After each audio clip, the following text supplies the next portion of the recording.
El siguiente contenido es de carácter educativo y está dirigido exclusivamente a estudiantes y profesionales de medicina veterinaria.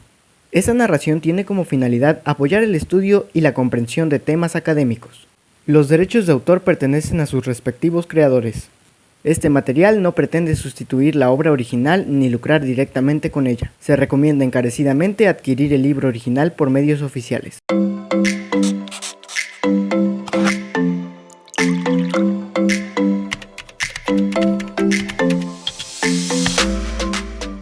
Buenos días a todos y bienvenidos. El día de hoy vamos a continuar con la lectura del libro de Patología Veterinaria General. Anteriormente terminamos el capítulo 2, así que hoy comenzaremos con el capítulo 3, Trastornos circulatorios. Los temas a tomar en cuenta van a ser desde la introducción hasta características comunes a todos los tipos de choque, o sea, vamos a intentar abarcar todos los capítulos. También cabe aclarar que todas las lecturas recomendadas no las estamos tomando en cuenta en el audiolibro, así que no las estamos leyendo. Sin más que mencionar por el día de hoy, recuerda compartírselo a quien creas que lo necesite y vamos a comenzar con la lectura del capítulo 3. Capítulo 3. Trastornos circulatorios. Introducción. El correcto funcionamiento de órganos, tejidos y células requiere de un aparato circulatorio que realice todas sus funciones de manera precisa y ocurra el aporte apropiado de oxígeno, nutrientes, hormonas, electrolitos y de agua, así como la remoción de productos metabólicos de desecho y del dióxido de carbono. El aparato circulatorio consiste de sangre, una bomba central que la impulsa, corazón, una red de distribución, arterias y otra de recolección, venas, un sistema para el intercambio de nutrientes y productos de desecho entre la sangre y el tejido extravascular, microcirculación, así como una red de vasos linfáticos paralelo al de las venas y que ayuda a la circulación al drenar fluido de espacios extravasculares hacia la circulación sanguínea. El corazón es una bomba de dos compartimentos laterales separados y con dos circuitos vasculares conectados en serie. Iguales cantidades de sangre son normalmente distribuidas a la circulación pulmonar por el lado derecho del corazón y a la circulación sistémica por el lado izquierdo del corazón. Normalmente, cada mitad del corazón bombea el equivalente a todo el volumen sanguíneo del animal por minuto. Las arterias tienen un amplio lumen que les permite conducir un rápido flujo sanguíneo con una mínima resistencia. Esto debido a que sus paredes son gruesas y constituidas sobre todo de músculo liso y de fibras elásticas, con la cual pueden expandirse para contener la sangre expulsada por el corazón en cada latido y después distribuirla con un flujo y presión constante hacia las arteriolas y capilares sanguíneos. Las arteriolas poseen un lumen mucho más pequeño con paredes ricas en músculo liso que les permite contraerse o dilatarse para así regular el flujo de sangre a los tejidos de acuerdo a sus necesidades. Los capilares son vasos centrales de microcirculación donde la velocidad de flujo sanguíneo es muy lenta, 1 milímetro por segundo. El lumen capilar es muy estrecho, 8 nanómetros, por lo cual los eritrocitos circulan formados de uno en uno. La pared capilar es muy delgada, 1 nanómetro, y consiste de solo una capa de células endoteliales que permite la difusión de nutrientes y productos de desecho entre la sangre y los tejidos que irriga. La sangre de los capilares ingresa a las vénulas, las cuales también tienen paredes delgadas, aunque eventualmente van acumulando capas de músculo liso para después convertirse en venas. Estas llevan finalmente la sangre de regreso al corazón derecho para así iniciar nuevamente otro ciclo circulatorio. Los espacios contenidos entre las células y vasos sanguíneos se conocen como intersticio, el cual contiene fluido que es un vehículo que facilita la entrega de nutrientes a las células y la eliminación de desechos metabólicos. La regulación de este líquido intersticial es controlada por vasos linfáticos, los cuales lo reabsorben hacia la circulación en el extremo venoso del capilar. Los vasos linfáticos conducen este líquido, linfa, desde los tejidos periféricos hacia el sistema venoso central a través del conducto torácico. Los trastornos circulatorios hemodinámicos presentan como resultado final una perifusión tisular inadecuada, a la cual puede resultar una lesión tisular o celular. A continuación, se presentan las principales patologías hemodinámicas. Hiperemia y congestión. Los términos hiperemia y congestión se refieren a un aumento de la cantidad de sangre presente en los vasos de una región del organismo. En general, este aumento puede deberse a uno de los siguientes factores. Llega mayor cantidad de sangre a un tejido u órgano. La sangre se acumula en un tejido u órgano porque existe un obstáculo que impide su salida. En el primer caso, la sangre que llega es arterial y habla de un proceso activo que se denomina hiperemia o hiperemia activa. En el segundo, la sangre que no puede salir de una región es venosa, se acumula, se estanca, circula más lentamente y los vasos se dilatan. Este fenómeno se denomina congestión y es un proceso pasivo, por lo que también se le llama hiperemia pasiva o venosa. Para evitar confusión de términos y por ser los nombres más utilizados universalmente, en este libro de texto se utilizarán los términos hiperemia para describir un aumento de sangre arterial y congestión para describir acúmulo de sangre en el lecho venoso, respectivamente. Hiperemia. La hiperemia es, como se explicó, un proceso activo y siempre es aguda, es decir, un trastorno pasajero de corta duración. En el organismo en reposo, la sangre no fluye por todos los capilares y pueden existir conexiones arteriovenosas, causa por la cual no toda la sangre circula por toda la red capilar. Por tanto, la cantidad de sangre que fluye por un tejido no es siempre la misma y depende de sus necesidades metabólicas o de la cantidad de trabajo que desempeña. Reserva funcional. Las causas de la hiperemia son A. Fisiológicas y B. Patológicas. La hiperemia fisiológica se presenta 1. En tejidos que por su actividad tienen, en un momento dado, mayores necesidades metabólicas, siendo una concentración de oxígeno el regulador más importante de flujo sanguíneo local. Cuando baja la concentración de oxígeno, los esfínteres precapilares se abren y la sangre fluye por una mayor cantidad de capilares. Además, la concentración de O2 influye también en sustancias vasodilatadoras, que se forman localmente cuando aumentan las necesidades de un tejido o cuando la disponibilidad de nutrimentos es insuficiente. Las más importantes entre estas son dióxido de carbono, ácido láctico, adenosina y compuestos adenosínicos, histamina, iones de potasio e hidrógeno. Como ejemplos de hiperemia fisiológica pueden citarse la que se presenta en los músculos de un caballo de carreras durante la competencia, en las mucosas gástricas e intestinal durante el proceso digestivo y la que ocurre en la lengua de un perro agitado, ya que esta es, en esta especie, un órgano regulador de la temperatura corporal. Cuando la hiperemia es general, como en el caso de los caballos de carrera, conlleva a un aumento de la frecuencia cardíaca. 2. Por estimulación de los centros nerviosos que regulan la presión sanguínea. Médula oblonga, puente, mesencéfalo. En la especie humana, un ejemplo es el rubor de la piel por razones emocionales, porque es consecuencia de estímulos psíquicos. La hiperemia fisiológica solo se observa en el organismo vivo, ya que el sistema arterial queda vacío al dejar de trabajar el corazón.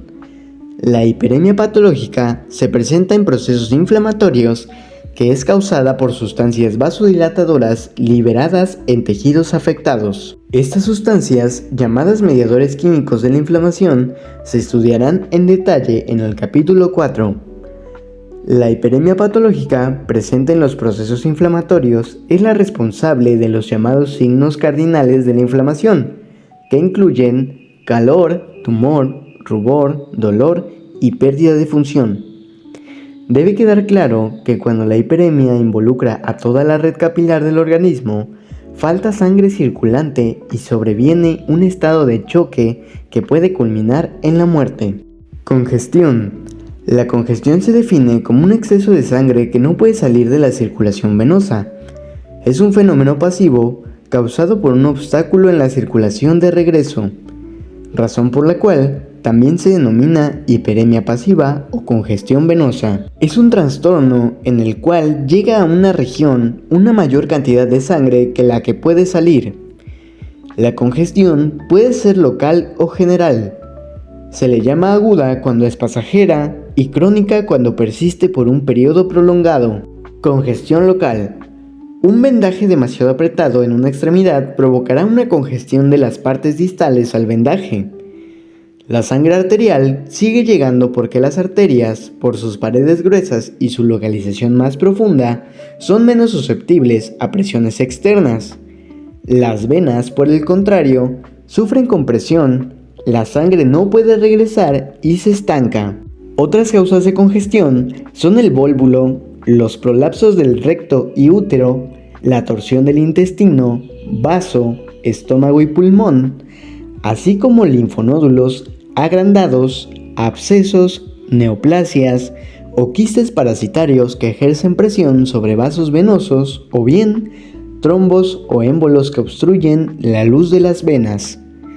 Otro ejemplo de congestión local crónica se presenta en animales con cirrosis hepática por daño tóxico como las aflatoxinas, micotoxinas, con lo cual se pierde la estructura lobular hepática normal debido a la fibrosis persistente, por lo que la sangre proveniente de la vena porta no puede pasar a través del hígado y se empieza a desarrollar como resultado de hipertensión portal. Estos pacientes acumulan líquido en el abdomen, ascitis, y desarrollan circulación venosa colateral al hígado y anastomosis arteriovenosas intrahepáticas.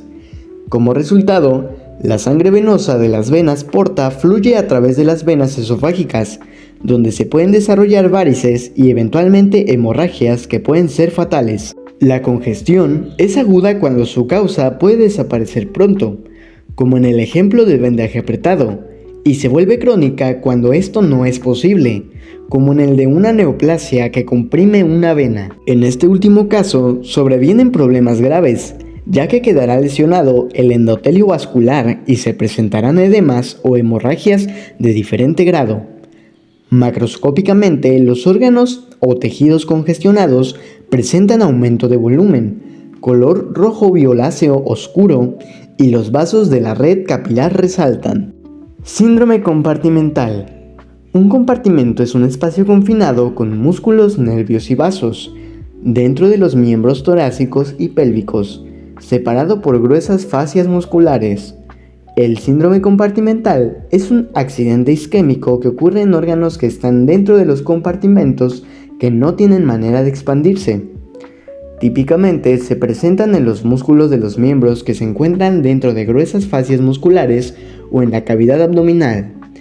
Cuando los tejidos dentro de un compartimento se hinchan rápidamente por edema, hemorragia o inflamación, la presión tisular se eleva por encima de la presión hidrostática de las venas, las cuales se colapsan y se desencadena un círculo vicioso de isquemia, hinchazón y isquemia, que puede producir el infarto de los tejidos involucrados. En humanos, un ejemplo característico es la lesión en músculos gastrocnemios de los corredores aficionados de maratón, en donde el exceso de trabajo del músculo no entrenado causa inicialmente hiperemia activa fisiológica y posteriormente edema. El edema muscular comprime venas y linfáticos del músculo y este sufrirá isquemia, que aumentará el edema. Se eleva la presión hidrostática del tejido intersticial por arriba de 40 mmHg, cuando la normal es menor de 10, y sobreviene isquemia. Normalmente, el dolor muscular debería de motivar al sujeto para detener el ejercicio excesivo, por lo que este problema ocurrirá en humanos que ingenuamente imaginan que el dolor al ejercitarse es bueno para su musculatura. Otro ejemplo común es el vendaje apretado en el tratamiento de fracturas. La patogenia es similar a la anteriormente descrita. Los animales y humanos que permanecen mucho tiempo en decúbito están expuestos a úlceras por decúbito en la piel y necrosis de los músculos presionados. Un ejemplo frecuente es el síndrome de la vaca echada, que se observa en la hipercalcemia bovina posparto. La miopatía por captura es el equivalente animal del síndrome del maratonista humano.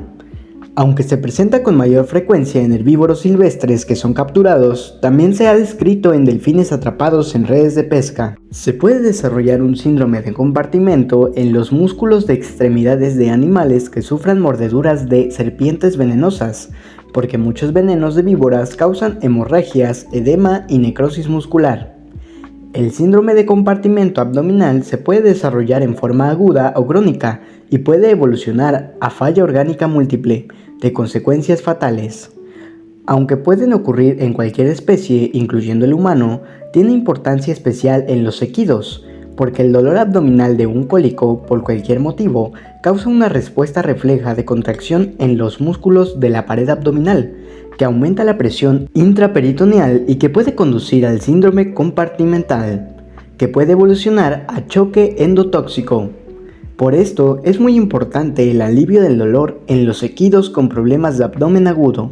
Congestión general. Es un trastorno que afecta al sistema venoso en general y puede deberse a un problema cardíaco o a un trastorno pulmonar. Problemas cardíacos como causa de congestión general. Las lesiones cardíacas que provocan este trastorno son principalmente lesiones valvulares, procesos patológicos del miocardio, presiones sobre el corazón y defectos cardíacos congénitos. Dependiendo de si la lesión está localizada en el lado derecho o en el izquierdo del corazón, la repercusión sobre los órganos y los signos clínicos cambian.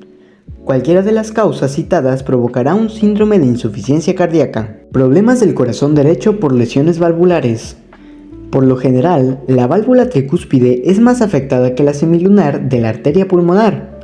Las alteraciones valvulares que causan congestión son insuficiencia cuando las válvulas no cierran completamente y provocan reflujo de la sangre que tendría que ser desalojada, o estenosis, cuando las válvulas no abren por completo y a causa de la estrechez no pasa toda la sangre durante la sístole.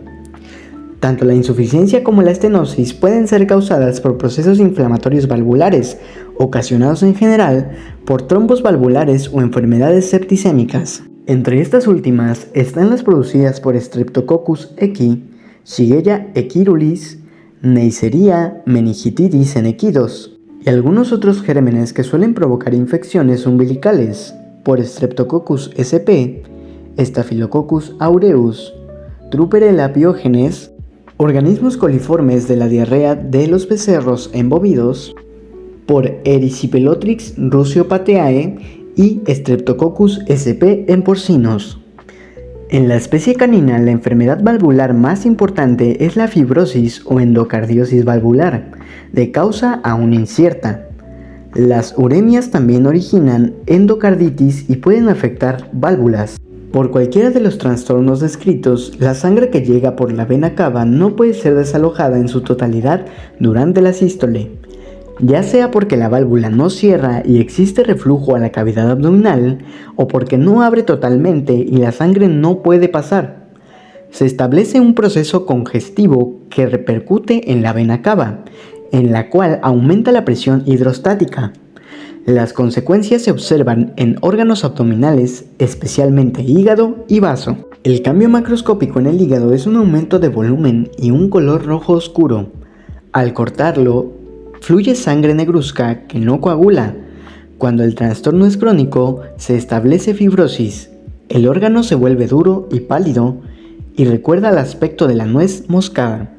Hígado con aspecto de nuez moscada. Al estudiar el corte histológico de un hígado congestionado, se observa que las venas centrolobulillares y los sinusoides próximos a ella están distendidos y contienen gran cantidad de sangre. Si la congestión persiste, congestión general crónica, por la hipoxia, los hepatocitos centrolobulillares sufren diferentes grados de lesión celular y finalmente necrosis. Por el retardo de la velocidad circulatoria, la insuficiente oxigenación también daña el endotelio vascular y se producen hemorragias. En los vasos congestionados y en los sitios de hemorragia suele formarse pigmento hemático por la hemólisis de la sangre estancada o extravasada. En los casos avanzados, las células destruidas son sustituidas por tejido conectivo fibroso, fibrosis hepática. Una consecuencia importante de la congestión crónica por insuficiencia del corazón derecho es la formación de edema, tanto en la cavidad abdominal como en tejidos. El vaso se presenta muy aumentado en volumen. Es un órgano que puede almacenar grandes cantidades de sangre y al cortarlo, fluye profusamente sangre de color oscuro que no coagula.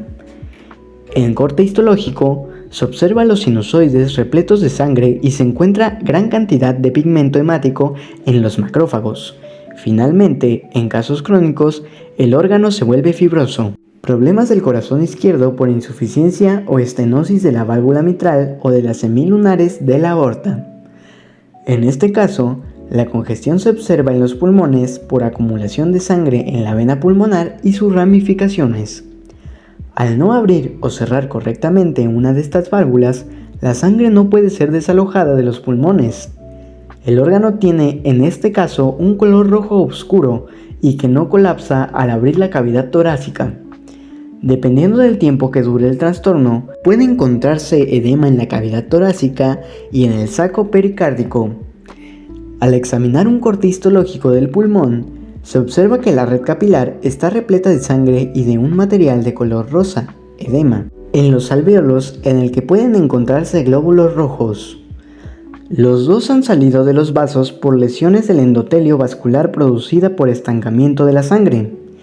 En casos crónicos, se identifican en los alvéolos macrófagos que han fagocitado glóbulos rojos y pigmento hemático.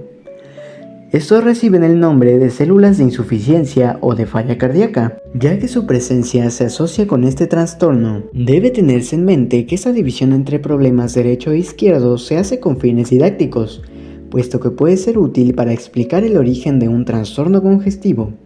Pero en la práctica, un trastorno circulatorio que se inicia en un lado del corazón pronto afectará al otro y a todo el sistema circulatorio. De ahí puede culminar en una insuficiencia cardíaca combinada. Procesos patológicos del miocardio. Cualquier proceso patológico que afecte al miocardio repercute en la eficiencia del corazón. Un corazón ineficiente no podrá bombear la sangre correctamente y de ahí resultará un síndrome congestivo. Se conocen muchos agentes etiológicos de los procesos inflamatorios en el miocardio, entre ellos bacterias, protozoarios y virus. Además de la miocarditis causada por agentes infecciosos, existen procesos degenerativos por carencias nutricionales que provocan fallas miocardíacas. Un ejemplo importante es la enfermedad del músculo blanco o degeneración hialina de las fibras musculares, provocada por una deficiencia de vitamina E, selenio o ambos. En este trastorno, los cambios degenerativos en el miocardio ocasionan flacidez y dilatación ventricular, en especial del lado derecho, con el proceso congestivo consecuente.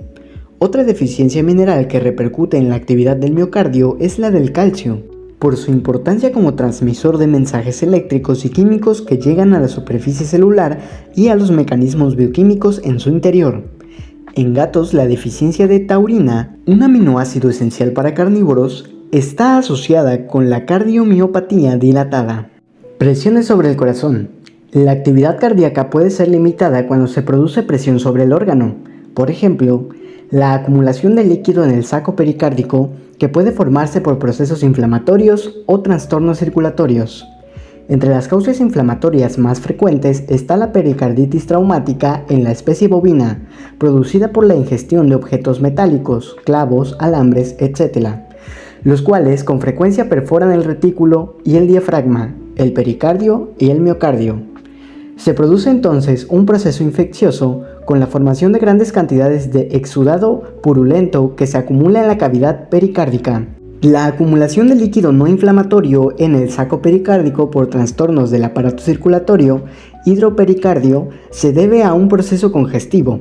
Se establece entonces un círculo vicioso. Una congestión pasiva causa hidropericardio y este, a su vez, magnifica sus efectos. Otras causas de presión sobre el corazón son tumores, abscesos o granulomas. Entre los primeros, los más importantes son el tumor del cuerpo aórtico, observado con mayor frecuencia en la especie canina, y algunas localizaciones de linfomas y hemangiomas. Defectos cardíacos congénitos. La magnitud del defecto muchas veces no es compatible con la vida del recién nacido. Cuando es discreto no causa la muerte, pero provoca trastornos circulatorios con síndrome congestivo. Ejemplos de ellos son persistencia del conducto arterioso en la comunicación entre aorta y arteria pulmonar, y defectos septales con flujo sanguíneo de izquierda a derecha, como son la persistencia del orificio interauricular, foramen oval, o bien la persistencia del orificio interventricular. En el primer caso, estará disminuida la circulación pulmonar por sobrecarga de la arteria pulmonar, y en el segundo, se producirá un síndrome de insuficiencia cardíaca derecha. Lesiones pulmonares como causa de congestión general. Estas pueden clasificarse en dos grupos: lesiones del parénquima pulmonar y trastornos vasculares. Lesiones del parénquima pulmonar son causadas principalmente por agentes infecciosos que producen procesos inflamatorios, neumonías. El resultado es una disminución de la superficie disponible para el intercambio gaseoso, ya que los alvéolos están llenos de exudado, a consecuencia del proceso inflamatorio. La sangre que llega a la arteria pulmonar no puede circular libremente, la resistencia al flujo aumenta, y si la causa persiste, sobreviene un proceso congestivo. Más tarde ocurre una dilatación del ventrículo derecho y por último aparece una insuficiencia cardíaca derecha. En este caso, se habla de cor pulmonale, corazón pulmonar, ya que la dilatación del ventrículo derecho tiene su origen en el trastorno pulmonar. Para valorar la participación que pueda haber tenido el pulmón en un síndrome de insuficiencia cardíaca congestiva, debe cuantificarse la lesión. Cuando más de 40% del órgano está afectado por un proceso inflamatorio, se sabe que el problema respiratorio fue grave, y en un caso de cronicidad, esta pudo haber sido la causa de la insuficiencia. Trastornos vasculares. Se presentan en el pulmón del bovino en condiciones hipováricas, a gran altitud sobre el nivel del mar, por un mecanismo que todavía no está del todo explicado. En esta especie, la hipoxia provoca espasmos vasculares en las ramificaciones de la arteria pulmonar, con lo que aumenta la resistencia al flujo de la sangre, y esto a su vez causa hipertensión en el sistema arterial. El ventrículo derecho tiene que trabajar más para expulsar la sangre y el miocardio se hipertrofia, pero acaba por sufrir una dilatación para dar lugar al proceso congestivo con todas las consecuencias ya descritas. Este trastorno se conoce como mal de altura, y los animales afectados presentan edema subcutáneo generalizado, ascitis, hidrotórax e hidropericardio. Son más susceptibles las razas Holstein, Aberdeen, Angus y Hereford. Edema. En el cuerpo de los mamíferos, aproximadamente el 60% del peso corporal en un animal delgado es agua. 2/3 partes del agua corporal están en el espacio intracelular y el resto se ubica en compartimentos extracelulares, sobre todo en el intersticio, o tercer espacio, que se ubica entre las células. Solo cerca del 5% del agua total del cuerpo se encuentra en el plasma sanguíneo. El movimiento del agua y sales minerales que la acompañan ocurre entre el espacio intravascular y el intersticial, y es influenciado por el efecto opuesto ejercido entre las presiones hidrostática impulsada por la bomba cardíaca y la presión coloide-osmótica ejercida por las proteínas plasmáticas. Si ocurre un desbalance entre estas dos, el resultado será un cúmulo excesivo de líquido acuoso en las cavidades corporales y en el tejido intersticial, por lo cual el edema se define como la acumulación de líquido en un espacio intersticial y cavidad. Este líquido contiene agua y electrolitos y muy pocas proteínas, y recibe el nombre de trasudado. No debe confundirse con el exudado, que es un líquido también intersticial o en cavidades, que contiene mayores cantidades de proteínas y es de origen inflamatorio. El edema puede ser de localización local o generalizada. Cuando se presenta localmente, se debe por lo general a una obstrucción venosa o linfática, a una reacción inmunopatológica local como en el edema laríngeo o en casos de urticaria. Las quemaduras graves también producen un edema local, ya que alteran la permeabilidad vascular. El edema generalizado que afecta a todo el cuerpo, anasarca, se debe por lo general a un trastorno en órganos centrales. El más común se debe a una falla cardíaca congestiva, aunque también se puede deber a una falla pulmonar, enfermedades de las alturas o mal de altura, a una falla renal, síndrome nefrótico o bien a una falla hepática, cirrosis. En estos casos se acumula abundantemente edema en las cavidades torácica y abdominal, así como en el tejido subcutáneo y las extremidades. Aspecto macroscópico. Un tejido edematoso aumenta el grosor y al cortarlo fluye el trasudado, que es transparente, amarillento y por lo general no se coagula.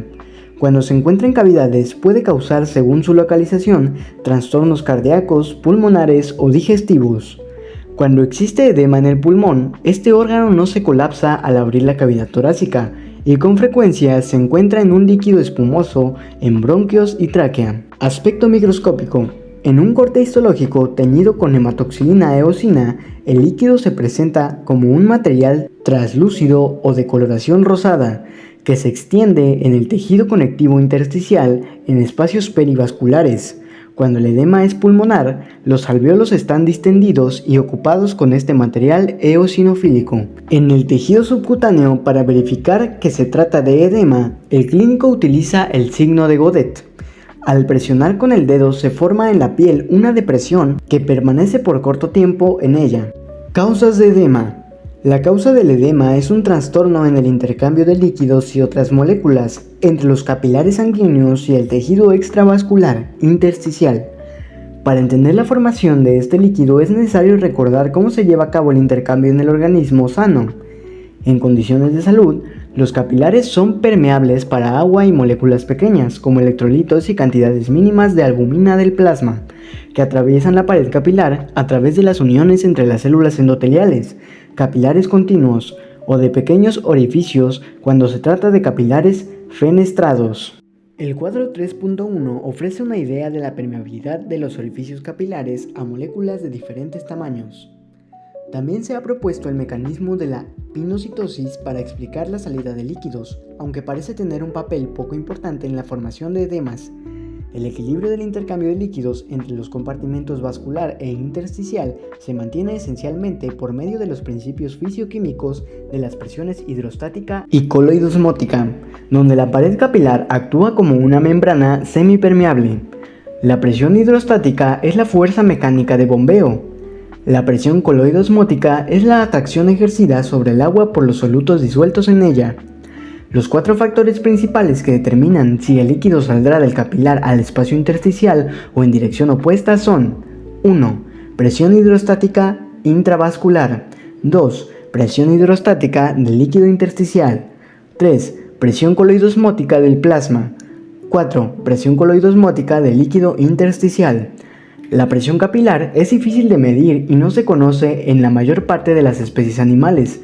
A nivel arterial capilar se acepta una presión hidrostática de 30 mmHg y otra coloidosmótica de 25 mmHg.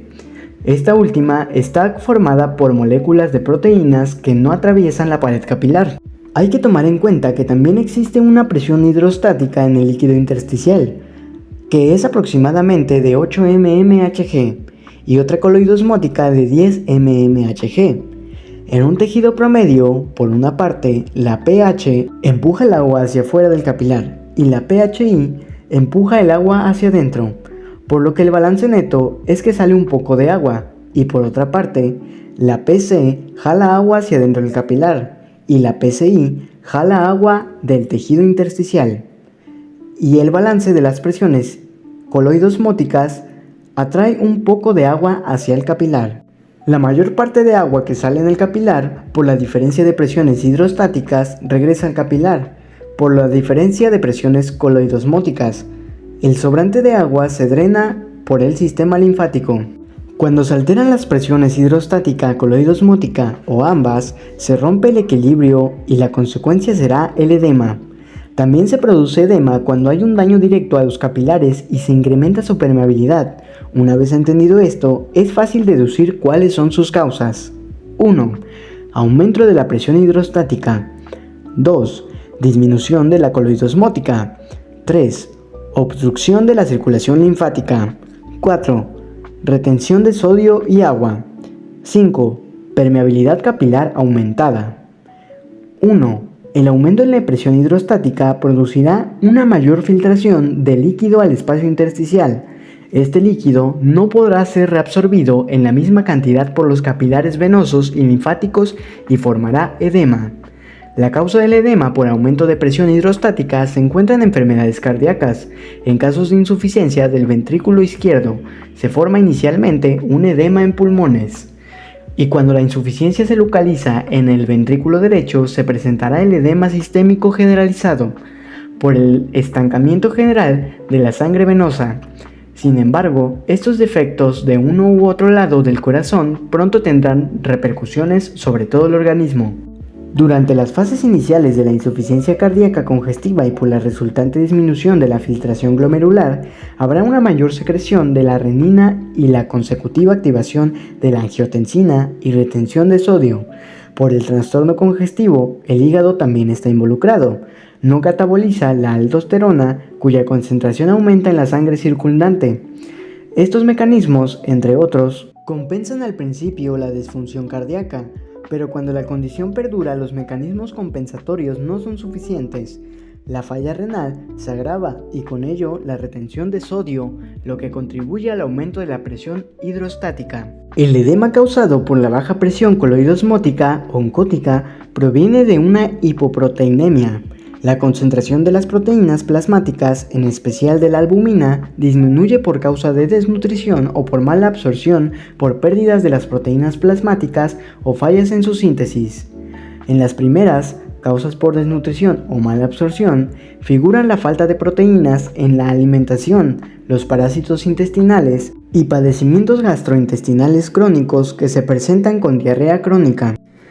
Causas importantes de pérdidas de proteínas plasmáticas son padecimientos renales crónicos que cursan con albuminuría y padecimientos hepáticos crónicos por la incapacidad del hígado para sintetizar proteínas. 1. Obstrucción de la circulación linfática, como ocurre en tumores, abscesos, granulomas, para tuberculosis en mesenterio de ovinos, etc. 2. La retención de sodio, agua o ambos se presenta en padecimientos renales cuando la resorción tubular no se lleva a cabo, nefritis intersticial, o en casos de trastornos hormonales, exceso de hormona antidiurética, de mineralocorticoides, etc. 3. El aumento de la permeabilidad capilar puede tener varias causas, entre ellas la lesión endotelial por hipoxia en la congestión crónica, por toxinas bacterianas, otras toxinas, procesos alérgicos, etc. En la mayor parte de estos ejemplos, el líquido contiene cantidades importantes de proteínas que salen, ya sea por distensión capilar e hipoxia, en casos de congestión crónica o por lesiones del endotelio, por factores tóxicos. Por tanto, en muchos casos el líquido ya no corresponde a un trasudado y se llama exudado seroso o fibrinoso, que es casi siempre producto de un proceso inflamatorio. Según su localización, los líquidos edematosos se clasifican en los siguientes tipos: anarasca, tejido subcutáneo, edema subcutáneo generalizado, hidroperitoneo, cavidad peritoneal, hidrotórax, cavidad torácica, hidropericardio, saco pericárdico, hidrocele, escroto. Edema pulmonar se presenta como un incremento de líquido en el intersticio pulmonar y en los espacios alveolares, lo que causa una disminución de intercambio gaseoso en los pulmones, ocasionando hipoxia y retención de dióxido de carbono. Este edema es una causa común final de muerte de los animales. La causa más común de edema pulmonar se debe a la falla cardíaca, sobre todo por trastornos del ventrículo izquierdo, como en una lesión de la válvula bicúspide o en la aórtica que causa estenosis o insuficiencia, con lo cual ocurre una congestión pulmonar con incremento de la presión hidrostática venosa. También se produce edema pulmonar por daño directo al endotelio capilar, por ejemplo, en infecciones virales, inhalación de gases tóxicos, en uremia y en la aspiración de contenido gástrico. El edema pulmonar puede ser localizado intersticial o alveolar. Por lo general, inicia con ubicación intersticial en uno de los septos alveolares, alrededor de venas, de bronquios y bronquiolos. Una vez saturado el espacio intersticial, el edema se deposita en los espacios alveolares, causando una severa dificultad respiratoria para el animal. De continuar, se puede observar un líquido espumoso en tráquea, que incluso puede ser arrojado con la tos. Edema por fibrosis o cirrosis hepática. La presencia de una fibrosis hepática extensa o bien de una cirrosis con frecuencia se acompaña de edema en la cavidad abdominal. El incremento de depósito de tejido conjuntivo en el hígado obstruye el flujo de la circulación portal, causando hipertensión, con lo cual se inicia el depósito de ascitis. El daño hepático inicial y la subsecuente fibrosis disminuye la capacidad del hígado para sintetizar albúmina y otras proteínas plasmáticas indispensables para mantener la presión coloidosmótica sanguínea. El acúmulo de ascitis reduce la cantidad de volumen sanguíneo circulante, con lo cual responden los riñones al detectar una menor presión sanguínea e iniciar la retención de sodio y más agua, agravando aún más el problema y estableciendo un círculo vicioso. Edema en el síndrome nefrótico. Este síndrome se caracteriza por una pérdida masiva de proteínas en la orina, la cual no puede ser compensada por la síntesis de proteínas, principalmente albúmina, por el hígado, causando así una severa disminución de presión coloidosmótica en la sangre, que conduce al desarrollo de edema. Aquí de nuevo, con el acúmulo progresivo de edema disminuye el volumen sanguíneo circundante, lo cual es detectado por los riñones, quienes inician a través del mecanismo renina-angiotensina-aldosterona la retención de sodio y más agua, incrementando así el problema.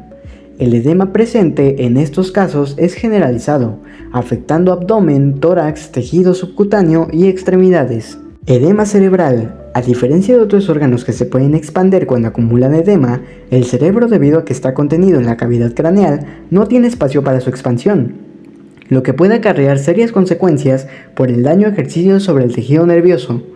La presión intracraneal incrementada lesiona la estructura y función cerebral y compromete el aporte sanguíneo. Este edema cerebral puede ser intersticial cuando se acumula en los ventrículos laterales y en la substancia blanca periventricular, citotóxico cuando se acumula en las neuronas debido a hinchazón celular y afectada sobre las neuronas de la substancia gris, y vasogénico con exceso de líquido en el espacio extracelular del cerebro debido a permeabilidad vascular aumentada en la substancia blanca. Este último tipo de edema cerebral es el más común y se debe a traumatismos craneales, infartos, hemorragias, encefalitis diversas, daño tóxico cerebral y neoplasias.